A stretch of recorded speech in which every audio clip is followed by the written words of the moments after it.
EASyCash ya, oke. Nah, kamu bisa lihat sendiri di sini saya by di EASyCash ini itu hampir 2 tahunan, 1,5 tahun, dan totalnya ini 9 juta lebih. Awal pinjamnya itu 4 jutaan ya. Ini itu udah plus bunga dendanya. Sebenarnya yang bikin susah galbay di ACKS ini itu bukan hanya tentang DC lapangan aja loh. Karena seperti yang kita tahu, pinjol ACKS itu sebarbar apa loh. Jadi kalau kamu saat ini sedang galbay di pinjol ACKS, kamu mending deh simak baik-baik video ini. Kenapa? Karena di video kali ini saya akan kasih tahu apa yang terjadi ketika kita galbay di pinjol ACKS dan tentunya dengan solusinya. Karena galbay di pinjol ACKS bukan hanya soal DC lapangan saja. Cuman sebelumnya buat kamu yang bergabung ke grup WA Kang Galbay, itu linknya ada di deskripsi video ini. Kamu bisa langsung klik saja. Grup WA Kang Galbay itu gratis, tidak ada biaya apapun. Tapi jangan lupa subscribe channel ini.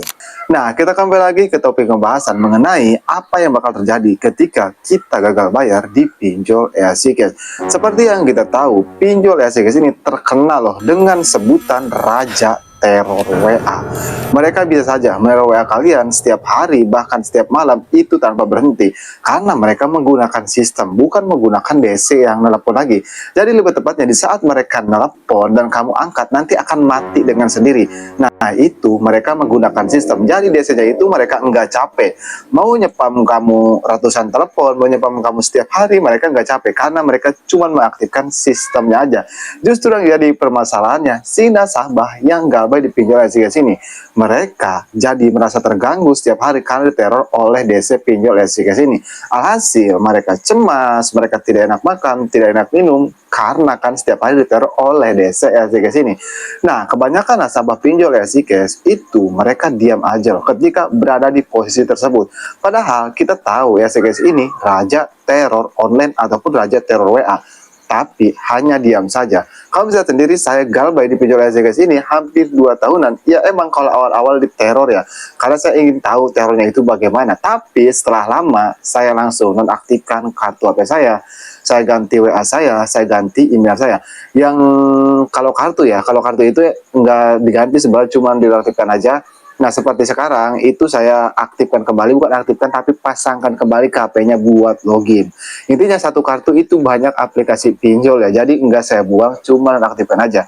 Apa tujuannya? Seperti menaktifkan kartu HP atau mengganti kartu HP, mengganti WA, tujuannya jelas loh. Seperti yang saya bilang di video-video saya sebelumnya, yaitu untuk memutus teror DC EASyCash ini loh.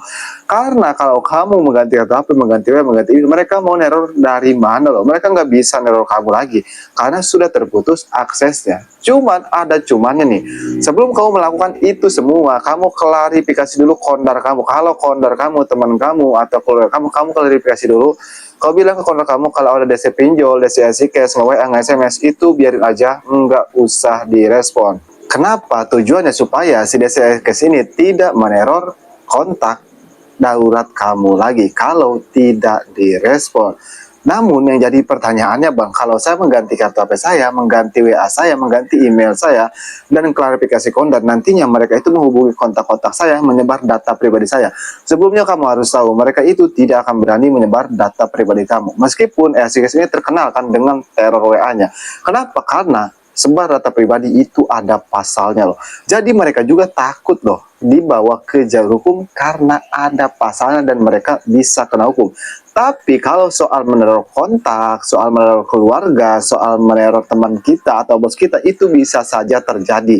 Kenapa? Karena mereka bisa saja punya kontak-kontak keluarga kamu, punya kontak-kontak teman kamu, punya kontak-kontak bos kamu. Jadi gimana caranya agar mereka tidak punya kontak-kontak teman kita? Ya caranya cukup mudah ya. Kamu cukup nih hapus izin aplikasi EASyCash seperti ini nih. Kamu hapus semua izinnya seperti ini. Nah, emang apa tujuannya dihapus izinnya seperti ini? Tujuannya supaya mereka enggak ada akses lagi ke kontak-kontak kita, bahkan ke galeri-galeri kita. Kalau mau lebih aman, kamu bisa hapus aplikasinya. Tapi Bang, bukan hanya itu yang saya takutin ketika saya galbay di pinjol EASyCash. Ya, saya ngerti ya. Apa yang kamu takutin yaitu pasti mengenai DC lapangan ya sih guys.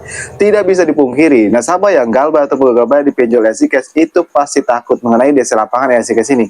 Karena seperti yang kita tahu, Easycash ini termasuk ke salah satu pinjaman online yang bisa dibilang sudah tersohor ataupun yang sudah besar. Karena siapa sih yang nggak tahu pinjol Easycash ini. Namun faktanya mereka tidak memiliki DC lapangan loh. Apa alasannya mereka tidak memiliki DC lapangan? Karena Easycash ini termasuk ke pinjol semi legal. Pinjol semi legal itu nggak ada wenang untuk memiliki DC lapangan. Tapi kalau kamu galbay, nama kamu udah pasti masuk tag OJK karena mereka juga berizin OJK. Cuman semi legalnya. Jadi selagi mereka pinjol semi legal, mereka nggak ada wenang untuk memiliki DC lapangan. Dan perlu dicatat, resiko terberat ketika kamu galbay di pinjol Easycash itu hanya nama kamu masuk slip OJK saja. Cuman sebelumnya saya disclaimer dulu ya. Di sini saya tidak mengajarkan yang tidak atau yang tidak benar. Tapi di sini saya hanya membantu saja buat kamu yang ekonominya sedang turun drastis sehingga mau tidak mau galbay di pinjol Easycash ini.